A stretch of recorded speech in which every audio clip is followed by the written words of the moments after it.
to welcome everyone to the Global Shiurim Center. And today's shiur is somewhat of an introduction to the third parak of Masechta Tainis through the venue of Daf Hashavuah. So it's a combination of Somayach Global Learning Center, Daf Hashavuah, back the center is in Passaic, New York, I believe, my friend Shimi Globin. And I have the privilege to learn Daf Hashavuah. We give a shiur twice a week in Amud and Amud. Actually, you can find it on TorahAnytime.com. And many people find it very beneficial, including myself.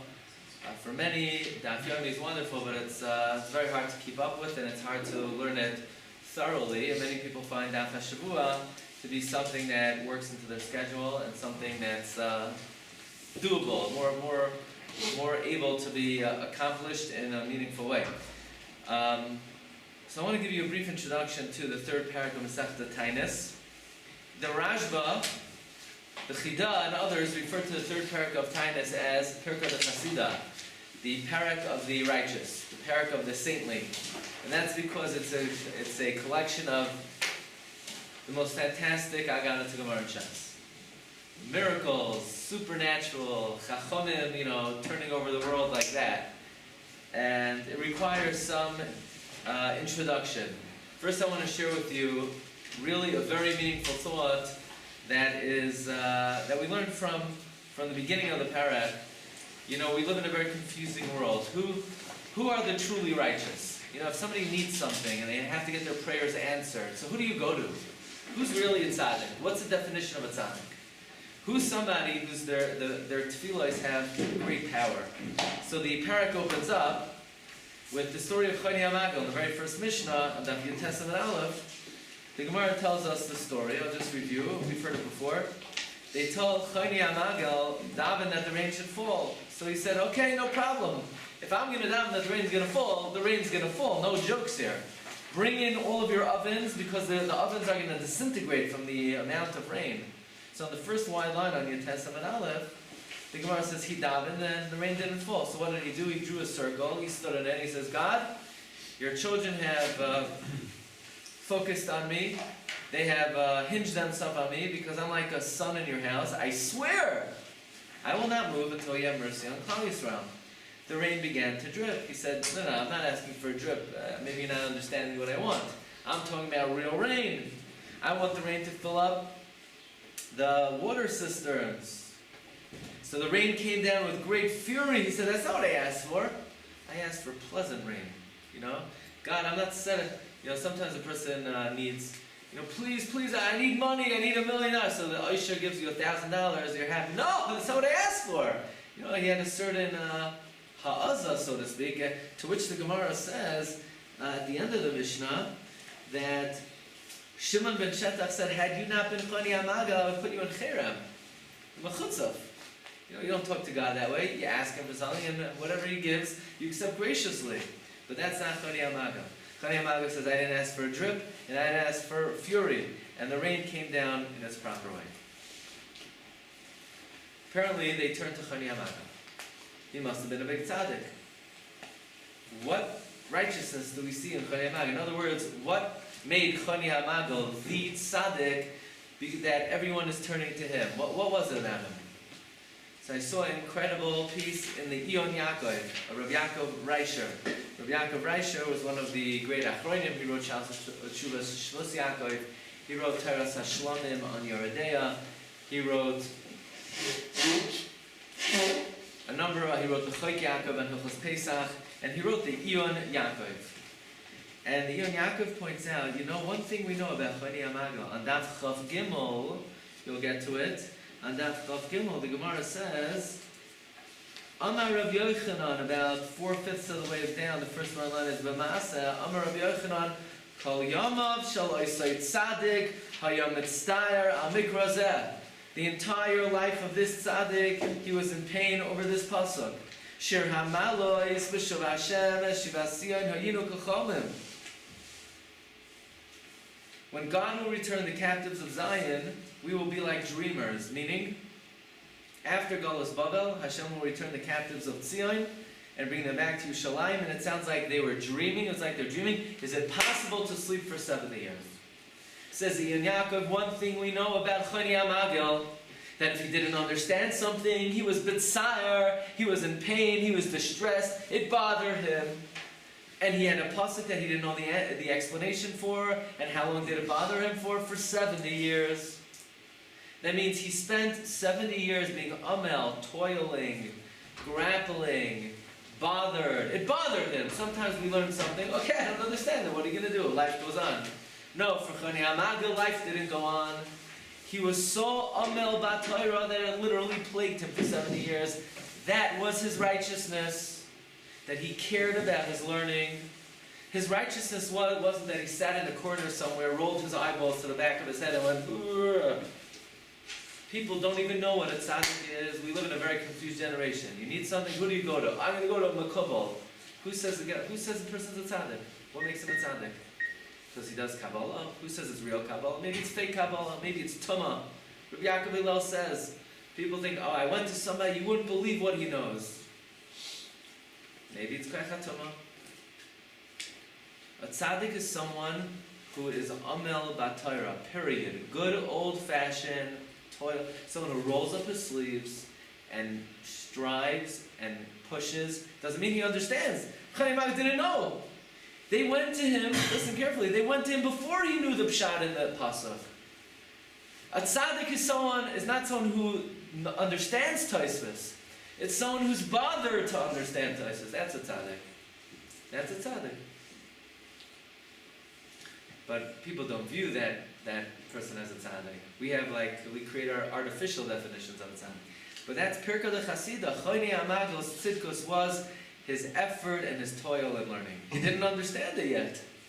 That's what made him a tzaddik. Okay, but what I really want to speak about today is the entirety of the parak. The parak is very mysterious. I'll use one particular Gemara as an example. This Gemara is an interesting Gemara. On Daf Chav Gimel Amud Beis, 1, 2, 3, 4, 5, 6 lines from the bottom. V'su Rabbi Mani had a shliach kamei Rabbi Yitzchak ben Elyashiv. Rabbi Mani would frequent his Rabbi Yitzchak ben Elyashiv. So now we're going to learn a story about Rabbi Yitzchak ben Elyashiv. Amar le, so Rabbi Mani said, Asirei dibein chami kamasaroli. My rich brother-in-laws are bothering me. They're annoying me. They're aggravating me. Amar, Rabbi Yitzchak ben Elyashiv says, he goes to Zoe, what should I do? My rich brother-in-laws are bothering me. So Rabbi Yitzchak ben Elyashiv says, one word. Le'ani, let them become poor. V'yanu, and they became poor. Wow, wish I had a Rebbe like that. Amar, so he said, he came back the next day, Kadachkuli, now that they don't have money, they're collecting tzedakah from me. They're annoying me, they're aggravating me. Amar, V'yasu, they should become rich. V'yasu, and they became wealthy. Amar, the next day the Talmud comes to him and he says, Loi mekabli alai inshi beisi. I don't like the way my wife looks.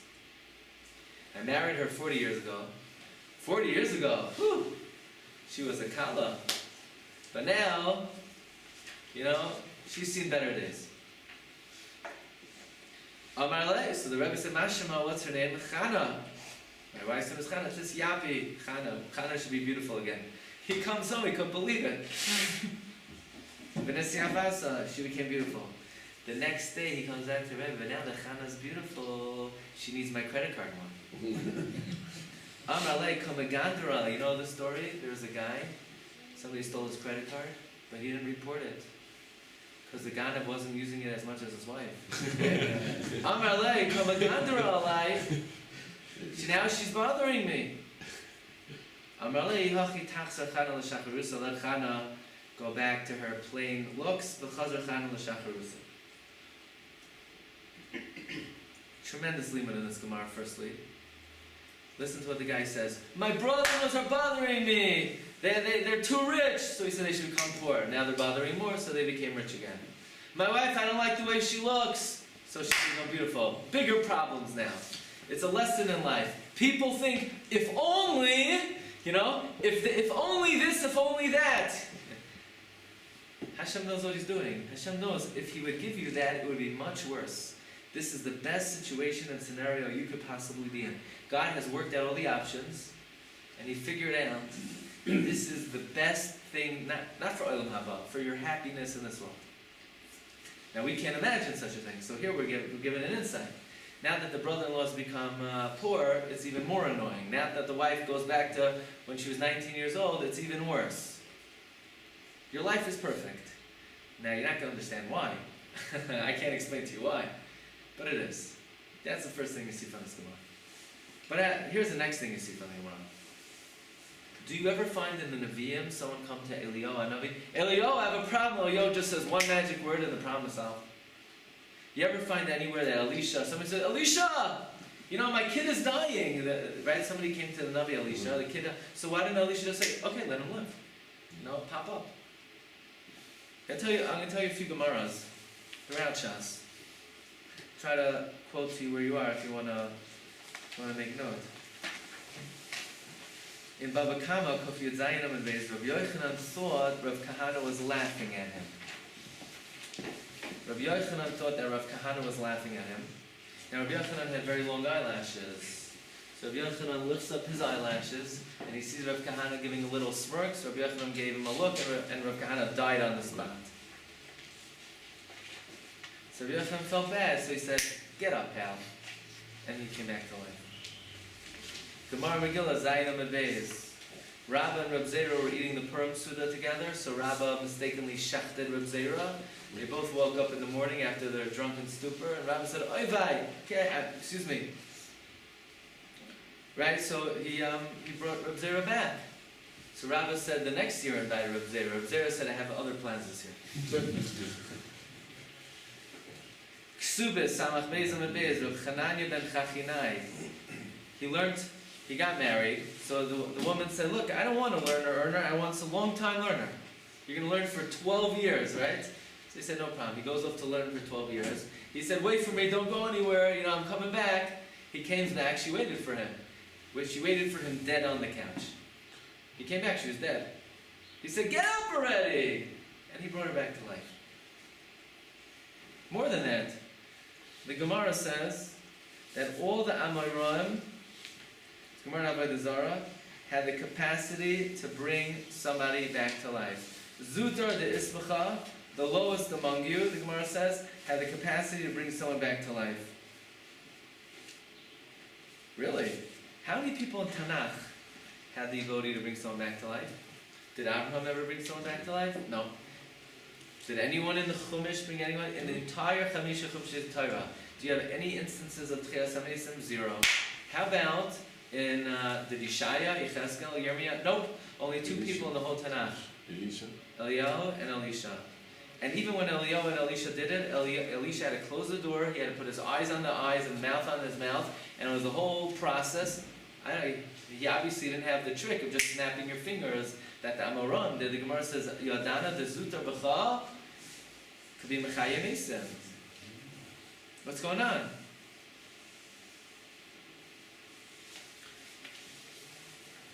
This is a question that's addressed by the Leshem, Rabbi Shlomo Elyashiv, the grandfather of Rabbi Elyashiv, one of the disseminators of the Vilna Gaon's branch of what is called Lurianic Kabbalah. Arizal had a system of Kabbalah. The Vilna Gaon had his take on it, and the Baal Leshem, Rabbi Shlomo Elyashiv, you have his picture on the front cover. He expounded on it. Now, this is a very lengthy shiur, but I'm going to condense it into a short amount of time that we have. Basically, what Rabbi Shlomo Elyashiv observes is, there are really three instances of splitting of the sea. Two in Tanakh and one in the Gemara. In the Chumash, Moshe Rabbeinu comes to the Yam Suf, and he says, split! And the Yam Suf does nothing. The Yam Suf says, why should I split for you? I was created on day 3, you're created on day 6. I'm older than you, get lost. So Moshe Rabbeinu says, you have to split, and it doesn't split. So he shows, look, Aroinu Shel Yosef. Okay, the Yam said, okay, no, not bad. And then Moshe Rabbeinu says, according to a medrash, he showed him the Bryce of Rabbi Yishmael, and what did the Yam Suf do? Nothing. And then Nachshon ben Aminadav said, we got to do something drastic. So now Aminadav jumps in the sea, and what happens? Nothing. And it gets up to his waist, nothing. It gets up to his throat, nothing. It gets up to his nostril, and he cries out, Hoshieni kivol ma'am nafesh, and then it split. And here, it split with such difficulty for Moshe, for Nachshon, and for 600,000 Jews.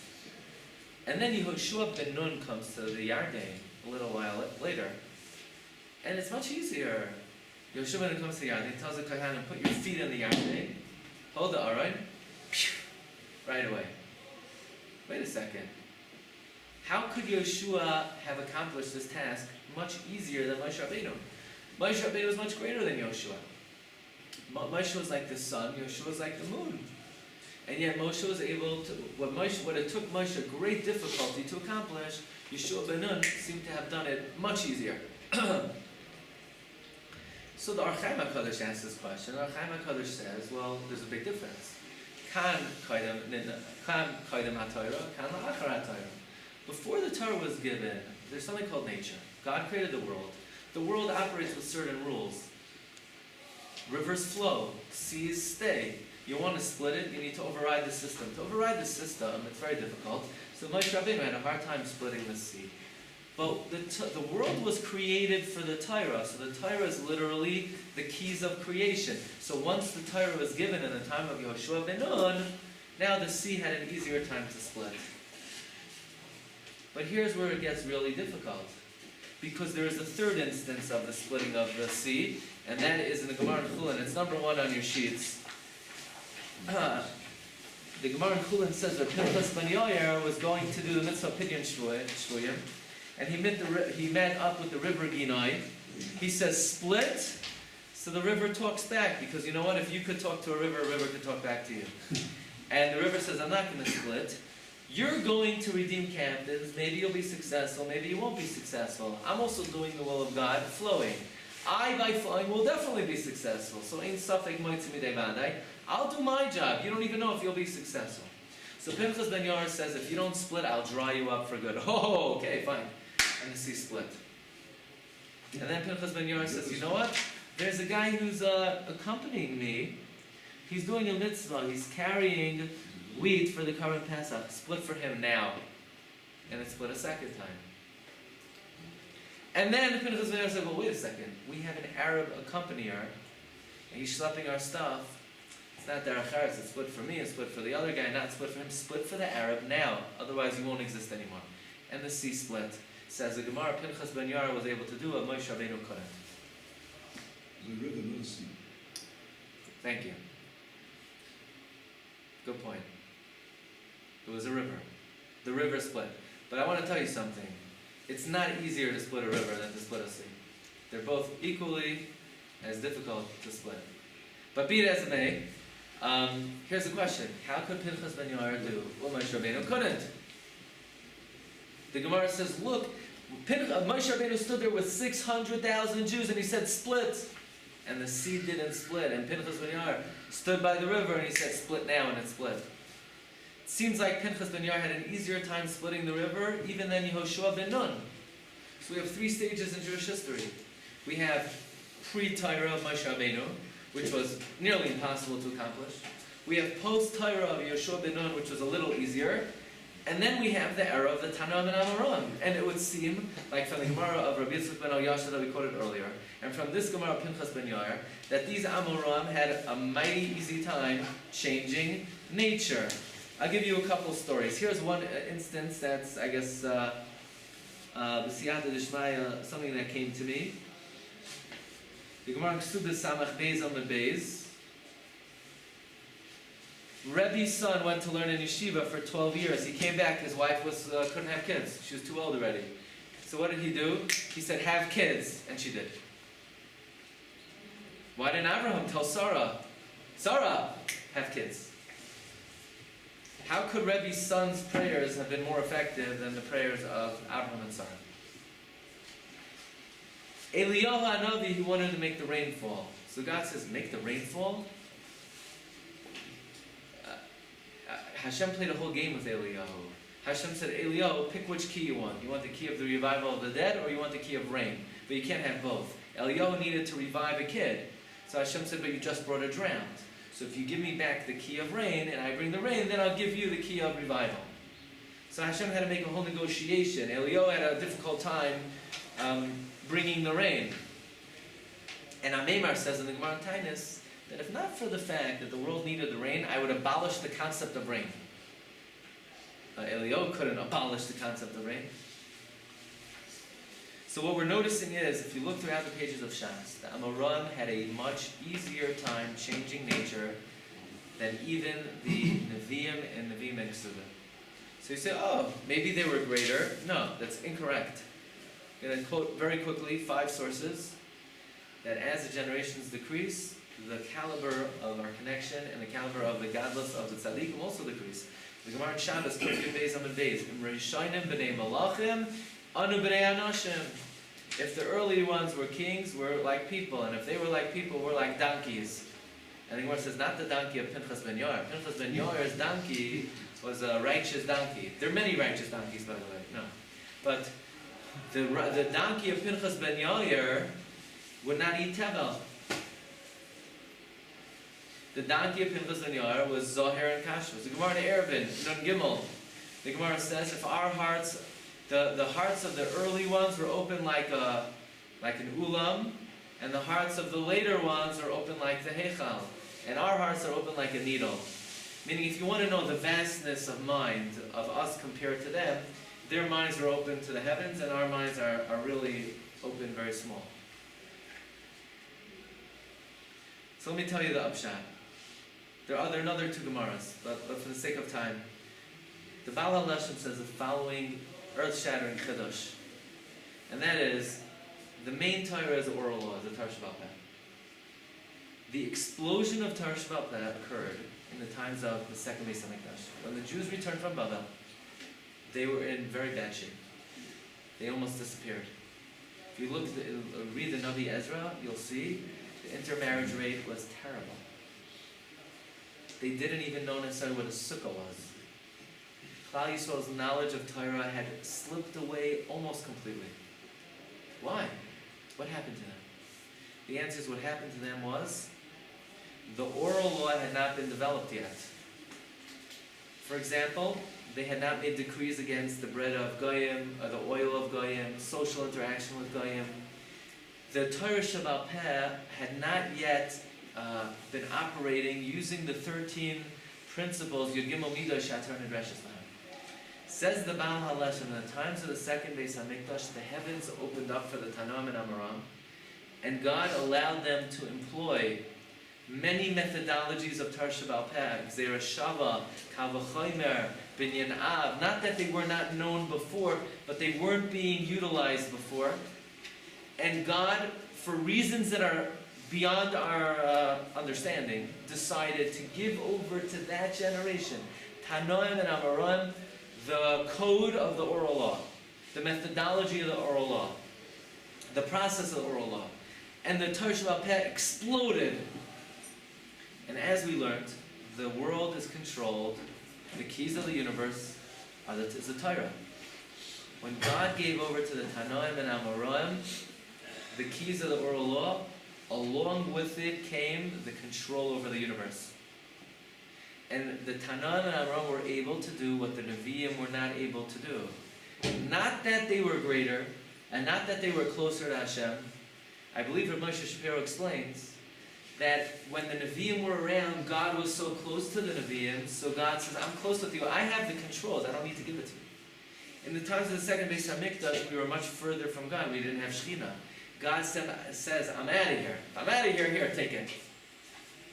If I'm here, I haven't. If I need to leave, so I'll leave it with you.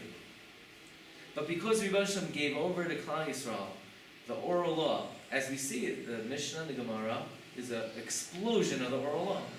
Along with it came the controls of the universe. When you're learning the third parak of Tainus, it was a specific era. Chayni Hamado, Rabbi Yitzchak ben Al-Yashiv, Rabbi Chanina ben Doisa. All of these tzaddikim lived in the heights of the giving over of the oral law to the Chachmei HaTalmud and the Chachmei HaMishnah, and along with it you have one of the greatest prakim in Shas, Perka de Chasida, the chapter of the righteous, and along with it came tremendous miracles. We'll end off with one last chiddush.